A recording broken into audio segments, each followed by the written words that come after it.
Hi అండి, అందరికీ good morning. ఈరోజు పచ్చి రొయ్యలు ములక్కాడ కర్రీ చేసుకుందాం.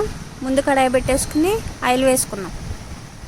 ఆయిల్ ఎక్కిన తర్వాత కొంచెం జీలకర్ర, అందులోనే అది వేగిన తర్వాత ఉల్లిపాయ ముక్కలు, పచ్చిమిరపకాయ ముక్కలు కూడా వేసేసుకుని వేపేసుకుందాం. అవి కూడా కొద్దిగా దగ్గర పడ్డాక కరివేపాకు, టమాటా కూడా వేసుకుని ఒకసారి కలిపేసుకుని మూత పెట్టుకుందాం. మూత పెట్టేసుకుందాం అండి. కలిపేసుకుని అవి మగ్గిన తర్వాత ములక్కాడ ముక్కలు వేసుకుందాం. ములక్కాడ అయితే ములక్కాడ, లేకపోతే వంకాయనే వేసుకోవచ్చండి. పచ్చి రొయ్యలు కూడా వేసేసుకుందాం అందులోనే.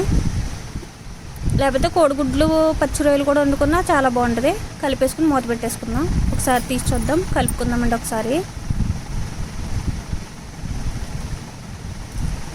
మళ్ళీ మూత పెట్టేసుకుందాం. దానికి ఇప్పుడు కొంచెం పసుపు, ఉప్పు వేసేసుకుందాము. ఎందుకంటే వాటర్ ఎక్కువ వచ్చేస్తుంది కదా రొయ్య, అందుకని. ఒకసారి మూత తీసి చూసుకుందాం. చూసారు కదా వాటర్లో వచ్చేసిందో. ఇప్పుడు కారం వేసుకుందాం. కారం వేసుకుని కొంచెం వాటర్ వేసుకోండి, ఆల్రెడీ వాటర్ ఉంటుంది కాబట్టి. అది కూడా మగ్గిన తర్వాత అల్లం వెల్లిపాయ పేస్ట్, నూరుకున్న మసాలా కూడా వేసేసుకోండి.